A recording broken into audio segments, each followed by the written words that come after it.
A gente está acostumado a pensar em física, talvez pela forma como a gente começa a estudar isso no final do ensino fundamental, começo do ensino médio, como uma coisa que é meio parecido com matemática, né? Eu me formei em física, mas até eu entrar no curso de física, era meio assim que eu mesmo pensava sobre o assunto, né? Mas física tem uma coisa extremamente diferente da matemática, que é o fato da gente estar lidando com coisas reais, mesmo quando no papel a gente está falando de problemas, situações que a gente vai tentar imaginar, vai tentar, vamos dizer assim, visualizar na nossa cabeça. E é por isso que eu percebo que muitos alunos às vezes têm facilidade com matemática, mas têm dificuldade com física, né? E, então, acho que isso acontece porque física não é sobre decorar fórmulas ou sobre fazer operações matemáticas da maneira correta e isso é garantir que você vai chegar na resposta. Não é. Então, sempre tem essas situações em que tem um exercício que você precisa interpretar ou que você lê e parece que fica confuso e por aí vai. Então, física, além da parte matemática, é um exercício de interpretação da realidade. Ou de ver a realidade e botar no papel, ou de pegar uma realidade que a gente está imaginando no papel e, na sua cabeça, imaginar como aquilo aconteceria. Então, quando a gente vai falar de matemática, eu vou mostrar aqui algumas operações que a gente vai fazer, vai usar nessa aula, né? A gente pode ter, por exemplo, assim, ó, um valor de alguma coisa é representado por x. A gente diz que x é uma variável. Para matemática, na média, você só precisa obedecer os teoremas, as regras, seguir a lógica das operações matemáticas corretamente e fazer operações com x. Você não está preocupado com quem é o x. Então, por exemplo, se você tiver 1 sobre x, isso aqui já é uma coisa diferente do que a gente tinha ali em cima, porque nesse primeiro caso, isso aqui significa que eu tenho x elevado à primeira, né? Quando eu não coloco ninguém aqui, ó, nesse ponto amarelo que eu estou representando, quando tem nada aqui, na verdade, eu tenho o número 1. E a gente só faz isso por simplicidade, para não ficar escrevendo o número 1 toda hora, né? Senão, toda vez que for escrever alguma letra ou algum número, sei lá, você escreveu 2, aí tem que escrever 2 elevado a 1, 3 elevado a 1. Então a gente adotou esse padrão em que quando a gente não coloca nada, ali tem um número 1 representado. Quando eu tenho 1 sobre x, eu tenho x elevado a menos 1. Então você pode pensar que o 1 positivo aqui no expoente significa que eu tenho um x multiplicando.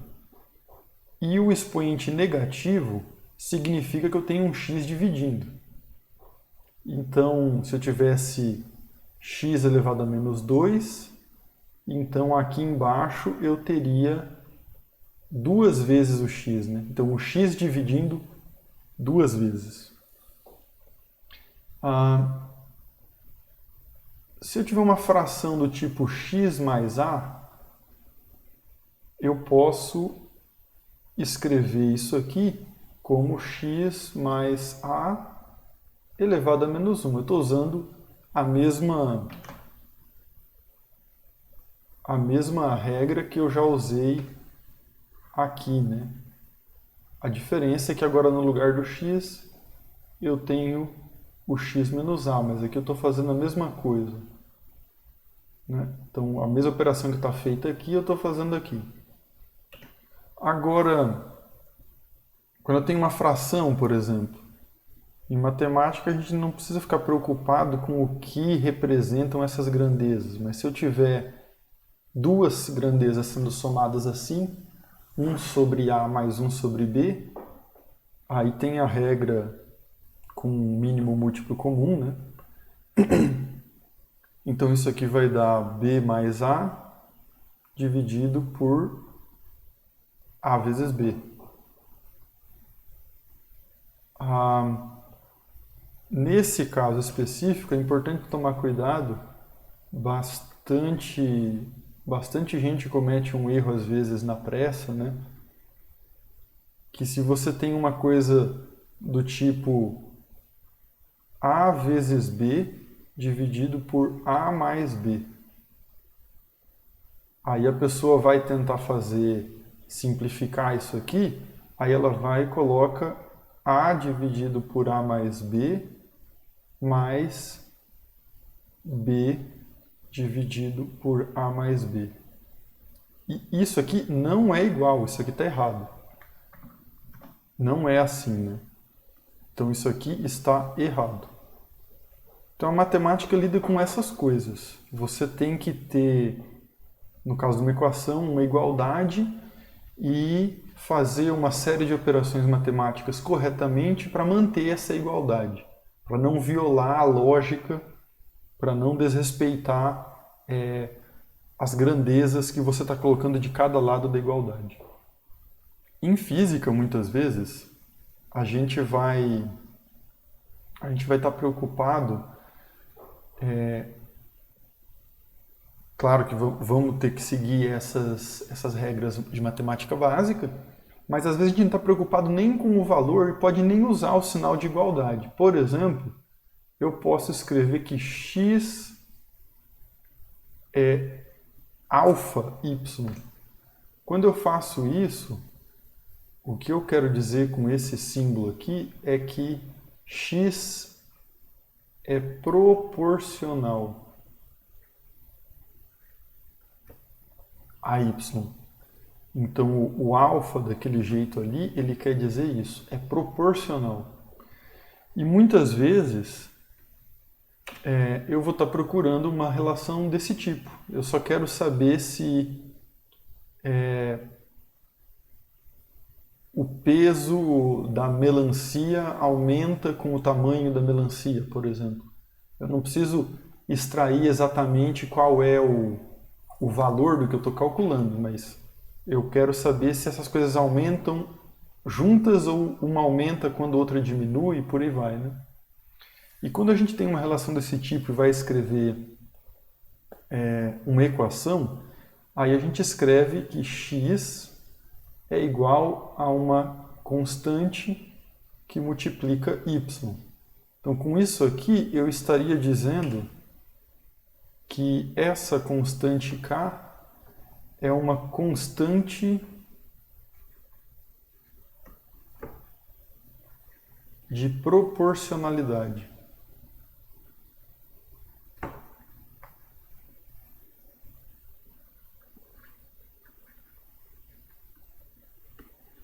Então essa constante na equação aqui do jeito que eu escrevi é algo análogo ao que está escrito em cima. Então se eu escrever que x é proporcional a y, isso é equivalente a dizer que x é igual a uma constante que multiplica y. Só que nesse caso aqui eu não estou falando quem é essa constante, é uma coisa que eu determinaria ainda depois. E a gente vai usar essas relações para discutir alguma coisa nesta aula. Porque a gente vai falar de medição para evidenciar essas diferenças que tem entre a física e a matemática, conforme eu ilustrei no começo do vídeo. Então, mesmo quando a gente está falando de um problema teórico, né, aqueles problemas clássicos de física que a gente vai resolver de novo depois, do tipo plano inclinado, do movimento no objeto, a queda livre. Então a gente vai falar assim, um vaso está caindo do 10º andar de um prédio. Então quando eu estou falando isso, você está imaginando uma situação que poderia ser real, né? Às vezes a gente pode fazer exercícios em que a situação é meio maluca, enfim, ela não serve para representar um problema prático, mas ela serve para ilustrar um conceito. ou alguma coisa sobre uma lei física que a gente está tentando aprender. Então, física é diferente da matemática por isso, porque sempre vai ter uma interpretação. E aí a física, por estar lidando com a realidade dessa forma, a gente vai estar sempre dependente de medições para confirmar a teoria, os cálculos que a gente está fazendo. Então, fazer a medição é observar alguma coisa, um objeto se movendo, um objeto caindo, enfim, e tentar representar no papel o que for importante sobre esse problema para a gente calcular o que vai acontecer. Por exemplo, qual é a velocidade do vaso que está caindo do 10º andar na hora que ele vai bater no chão.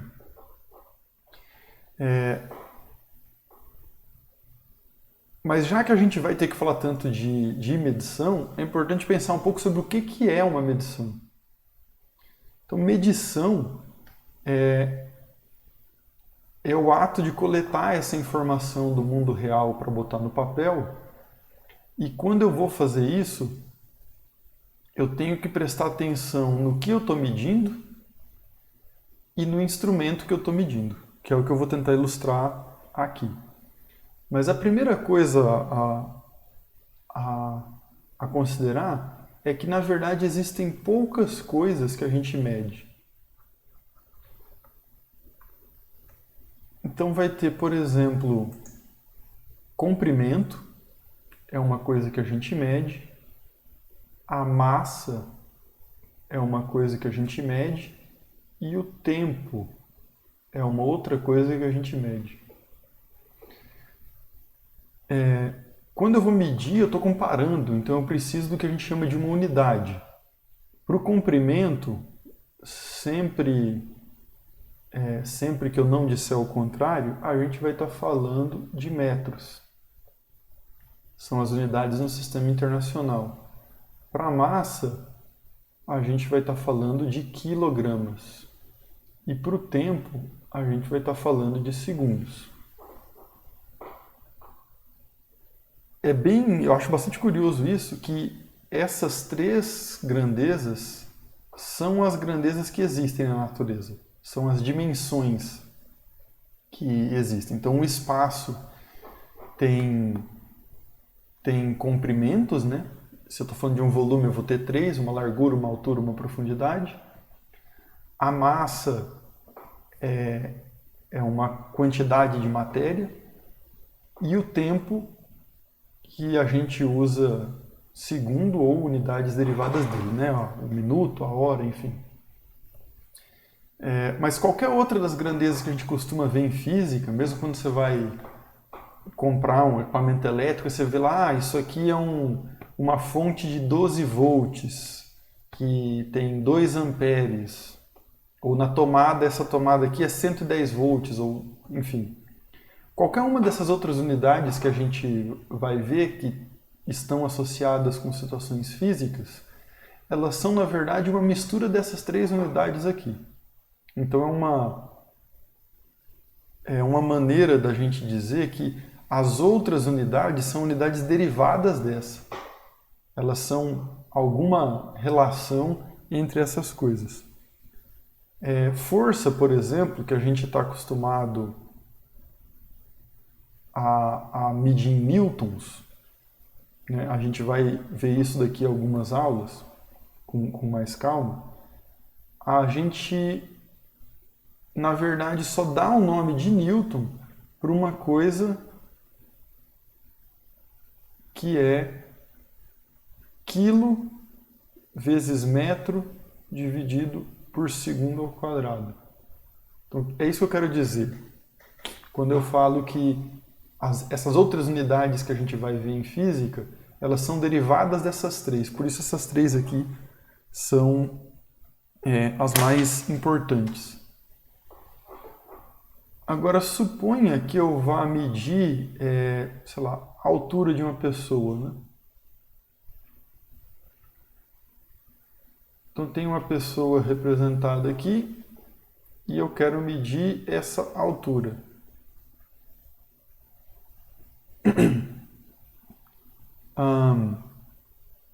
A gente está habituado a só falar assim, eu tenho 1,90, eu tenho 1,70, eu tenho 1,80.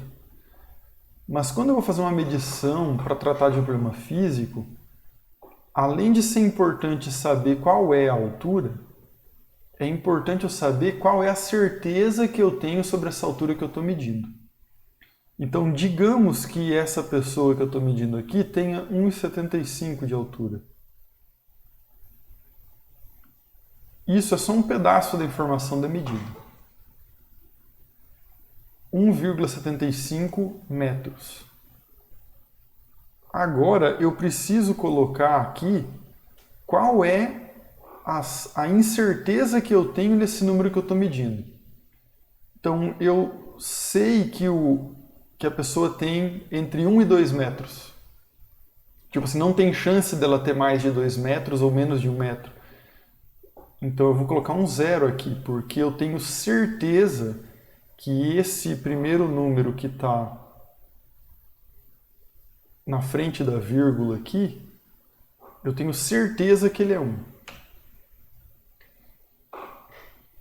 Agora eu posso, dependendo do instrumento que eu estou medindo, que eu estou usando para medir, se é uma medida indireta, estou olhando de longe com o olho, eu posso não saber nem se esse 7 aqui é o correto. Digo, eu acho que ele tem 1,75, mas pode ser que essa pessoa tenha 1,60 ou tenha 1,80, não sei. Mas vamos supor que eu estou medindo com cuidado, que eu tenho uma régua graduada em centímetro e que eu posso afirmar a precisão de pelo menos centímetro. Então isso significa que eu tenho mais um 0 aqui, ou seja, que eu estou dizendo que o 7, eu sei que ele é o 7, e que esse 5 pode ser um 4 ou pode ser um 6. Então eu vou colocar um 1 aqui. E aqui está a unidade que eu estou botando, que é o metro. Então nessa medição da altura, eu estou dizendo que a pessoa tem 1 metro com certeza, 70 centímetros com certeza, e provavelmente ela tem 5 centímetros acima dos 70 centímetros, né? Provavelmente é 75. Mas dado o instrumento que eu estou usando e a condição em que eu estou medindo, pode ser que eu esteja errado sobre esses 75 centímetros e ele pode ser 74 ou pode ser 76. Então é por isso que a gente tem que colocar esse negócio aqui quando está fazendo uma medida. Isso aqui é o que a gente chama de incerteza.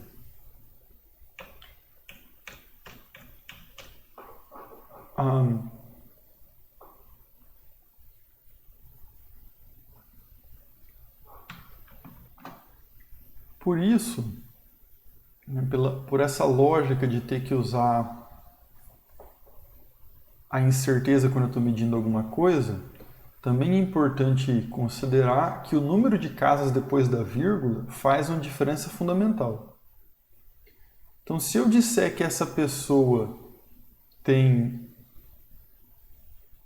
1,75 de altura, numericamente, isso aqui é a mesma coisa que 1,750.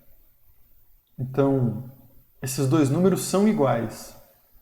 Porém, se eu estou falando de uma medida física, e daí é aqui que entra a diferença entre física e matemática, aqui está faltando um número, tem um a menos.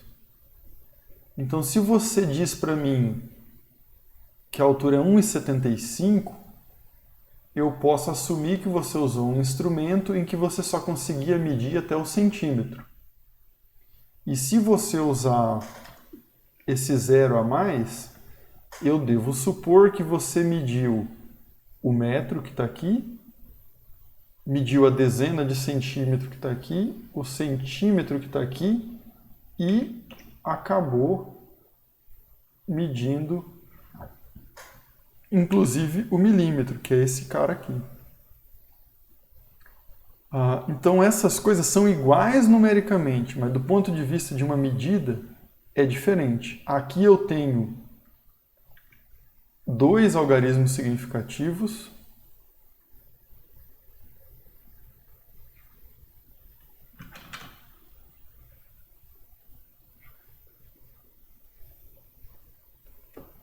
e aqui eu tenho 3 algarismos.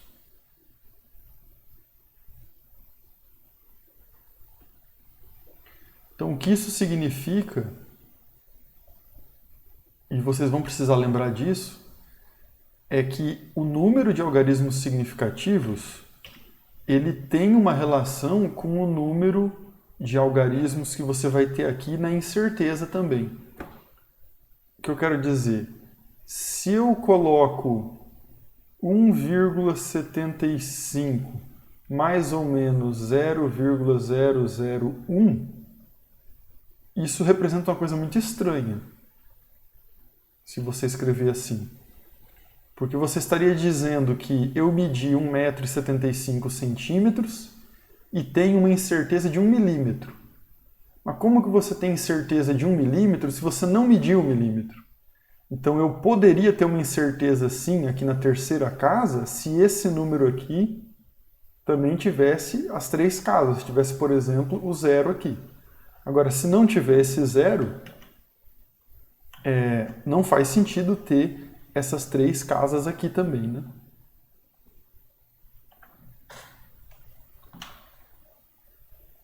Uma outra coisa que a gente costuma fazer bastante quando vai anotar números de medidas é agrupar as potências de 10, né? Então, o que eu quero dizer com isso? A gente escreve o 10 assim, isso significa que isso aqui é 10 elevado à primeira. Quando eu escrevo 10 elevado ao quadrado, isso aqui significa que eu tenho 10 vezes 10. Então, quando eu escrevo do jeito que está do lado esquerdo aqui, o que eu estou fazendo é somar esses expoentes, né? Então, isso é bastante útil para a gente lembrar, porque então o número do expoente aqui quando eu tenho uma base 10, ele dá um número de zeros. Então, se eu estiver falando de um número grande, do tipo 10.000, então para não ficar escrevendo esses 4 zeros, é mais útil eu escrever só como 10 elevado à quarta. Isso é especialmente importante em física, porque a gente pode tratar de situações que têm ordens de grandeza muito diferentes, né? Muito diferentes. Então, ordem de grandeza, quando a gente fala isso, é do tipo, a minha altura é da mesma ordem de grandeza que a de vocês. Eu posso ter, sei lá, 1,80, você tem 1,60, 1,50, 1,90 ou 2 metros. Mas se eu for escrever, tanto faz ser a minha ou a sua, eu vou escrever essa altura sem precisar trocar a potência de 10 aqui.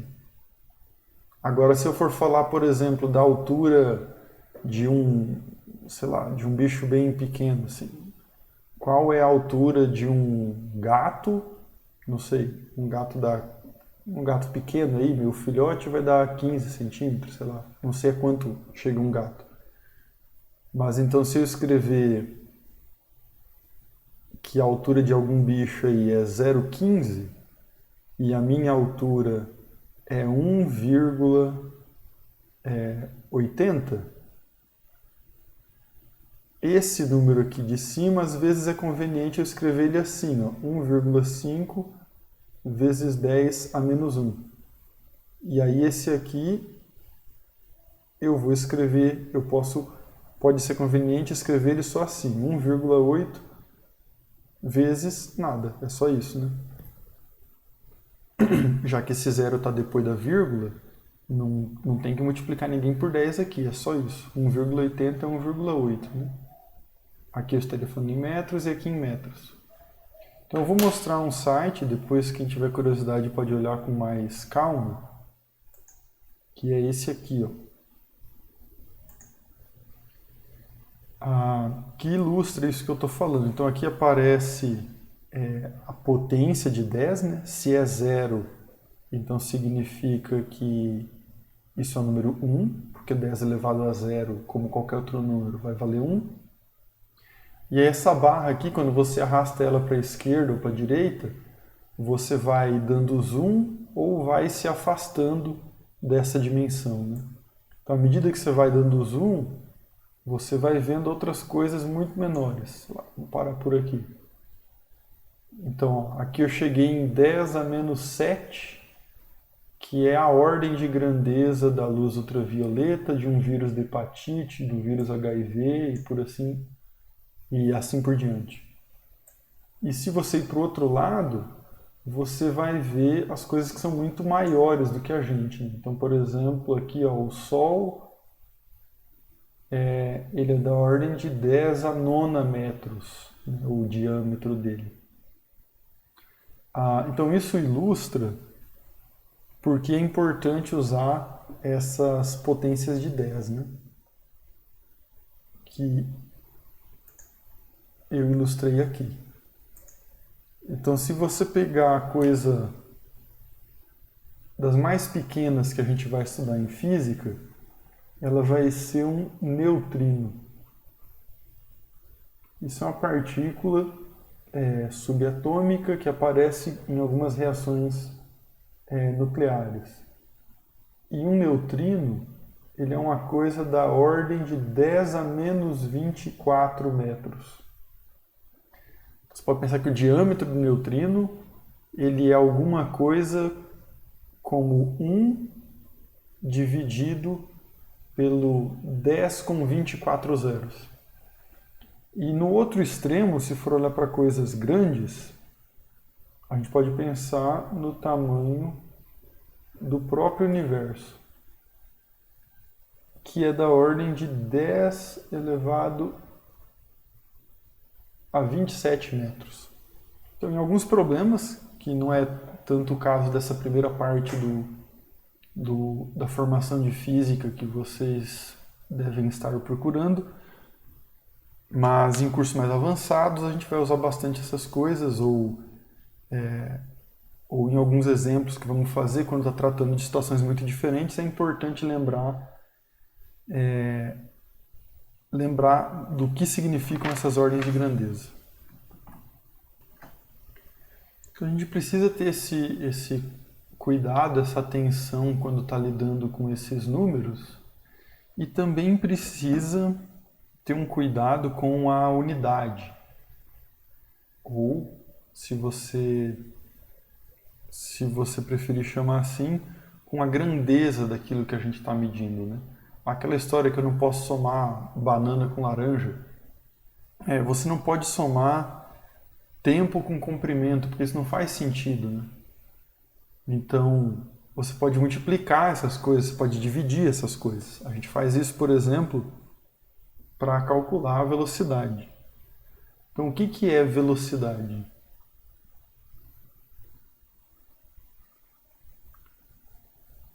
A velocidade eu vou colocar entre chaves assim.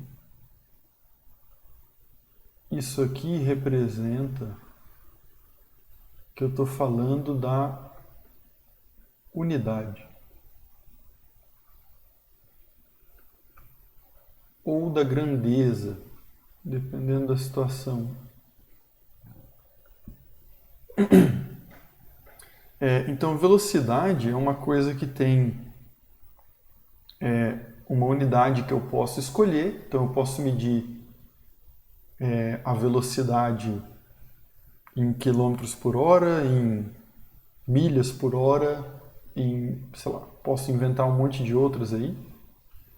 Mas a grandeza não muda, porque a grandeza que eu estou mudando é a taxa de variação da posição. Então quanto tempo demora para a posição mudar, ou quanto que a posição muda numa certa unidade de tempo. Então, quando a gente está pensando em velocidade para uma partícula, né, para uma coisa assim, o que a gente está fazendo é calcular uma coisa que tem uma grandeza de comprimento e a gente está dividindo isso por tempo. Então a gente diz nessa situação que a velocidade tem dimensão de comprimento por tempo. Então a velocidade não é quilo, a velocidade não é volt, a velocidade é comprimento por tempo. E se eu estiver falando do sistema internacional, né, de unidades, então em geral a gente vai estar falando de metros que vai estar dividido por segundo. Então isso aqui são unidades, né? Vamos pensar assim, as unidades são um caso particular dessa coisa maior que é o que eu estou chamando de grandeza. Então se eu te pedir que tipo de grandeza é a velocidade, se você falar que é tipo metro por segundo, eu entendi o que você está falando. É uma coisa que é medida, por exemplo, em metro, dividido por uma coisa que é medido, por exemplo, em segundo. Mas poderia ser centímetro por segundo. E isso não seria outra grandeza, seria só outra unidade, né? Então eu posso trocar de unidade, mas eu não posso trocar a grandeza do negócio que eu tô medindo. Então vamos fazer um exemplo que ilustra ao mesmo tempo o que é o método científico e essas operações que eu discuti até agora. Então, o método científico é a ideia ou o protocolo de que a gente faz um palpite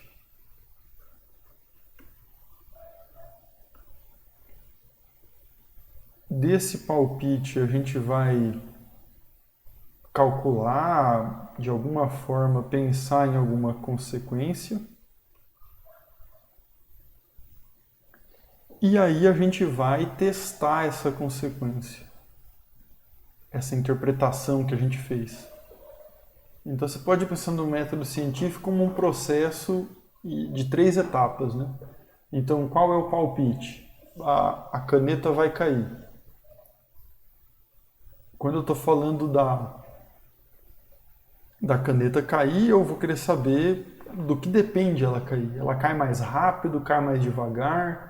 Então a gente faz uma suposição e aí vamos avaliar o que essa nossa interpretação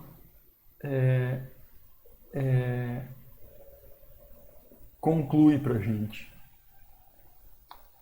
Então vamos lá. Se você for pensar nesse problema da queda livre, a queda livre, eu tenho uma altura qualquer, que poderia ser, por exemplo, a altura dessa caneta aqui, que vai cair. Então isso aqui tem uma altura h, e eu tenho um objeto que está aqui, que eu vou falar que tem uma massa m. E eu quero saber, eu escrevi errado aqui, né? Eu quero saber qual é a relação entre esses parâmetros, ou algum outro se tiver, e o tempo de queda. Ou seja, eu quero saber o tempo de queda, ele é proporcional ao quê? Então, para isso a gente precisa começar fazendo um palpite. Então, o que mais pode estar relacionado a esse tempo de queda?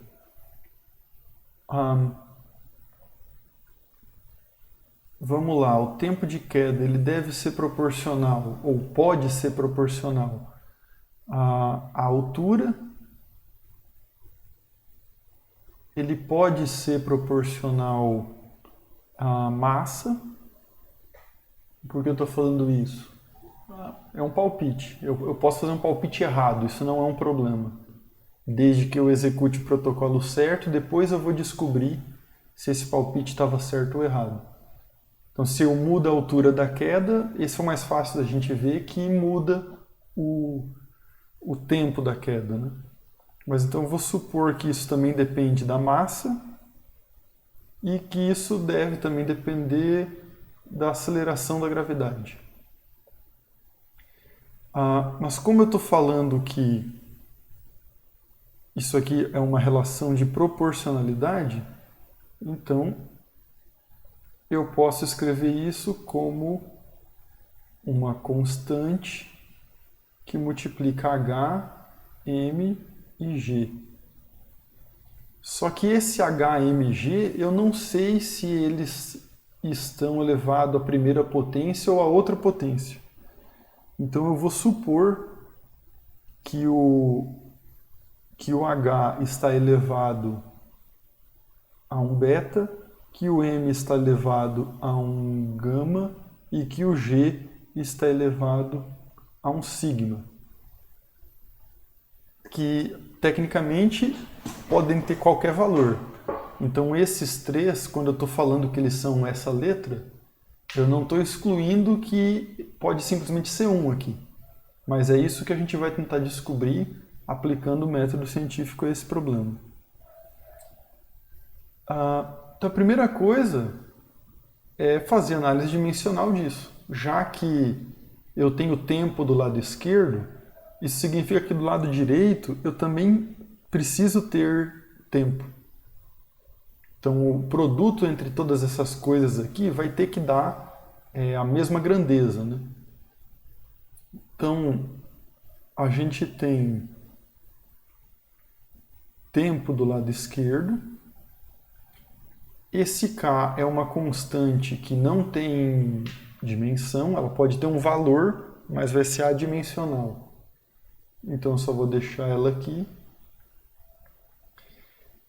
E aqui eu tenho H, que é uma altura. A altura eu sei que é uma coisa que é do tipo comprimento. Então aqui eu tenho comprimento elevado a beta. E o M é uma massa, que eu poderia medir, por exemplo, em quilos, e ele está elevado a gama. E a constante G, né, a aceleração da gravidade, ela mede comprimento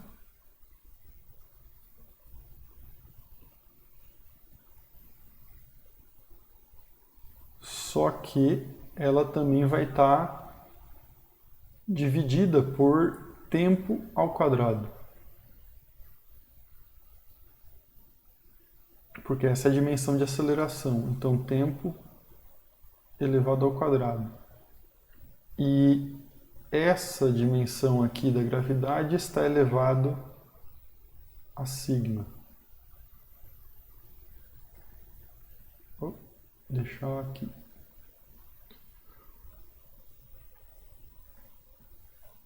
Então vamos lá. Se essa relação tem que ser satisfeita, aqui eu tenho 1. Desculpa. Aqui eu tenho o número 1. Aqui eu não tenho tempo. Aqui eu também não tenho tempo. E aqui do outro lado eu tenho tempo. Só que tem, o tempo está dividido aqui com o quadrado e tem o sigma em cima. Então quer dizer que esse sigma aqui, ele vai estar no expoente aqui do comprimento e ele vai estar aqui. É 2 sigma. Então quer dizer que para esse negócio ser verdade, se eu tenho tempo elevado a 1 desse lado, do outro lado também tem que dar tempo elevado a 1. Então significa que 1 tem que ser igual a menos 2 sigma. O que implica que o sigma valeria menos meio. Então se o sigma vale menos meio, aí eu já cheguei numa relação em que esse tempo aqui de baixo, quando substituir o valor do sigma aqui, ele vai ficar igual do lado de lá, só que daí aqui eu tenho comprimento. Agora veja só, comprimento aparece 2 vezes, do mesmo lado da equação, aqui ele está elevado a beta e aqui ele está elevado a sigma. E do lado esquerdo, aqui não tem comprimento. Se não tem comprimento, então é a mesma coisa que se aqui tivesse um comprimento elevado a zero. Então quer dizer que o zero, que é esse valor que está desse lado aqui, ele tem que ser igual à soma dos expoentes do comprimento do outro lado. Mas um é o beta e o outro é o sigma, que eu já sei que vale menos meio. Então quer dizer que o beta precisa valer meio. Então olha aí, ó, já descobrimos duas consequências, né? O valor do sigma e o valor do beta, para esse palpite que a gente está fazendo. Mas tem um terceiro parâmetro aqui que é o gama. Agora veja só, não tem gama do lado esquerdo e não aparece massa em lugar nenhum aqui. Então quer dizer que o gama também tem que valer zero. E aí não tem nem conta para fazer porque não tem com quem multiplicar ele. Então o gama é zero. Então, ó, se você olhar aqui novamente para a nossa expressão inicial que estava ali, ó, significa então que o tempo ele é igual a uma constante que multiplica h elevado a meio, porque esse é o valor do beta, que multiplica m elevado a zero, que multiplica a gravidade elevado a menos meio, porque o sigma vale menos meio. Então m elevado a zero dá 1. Então esse termo sumiu aí da conta.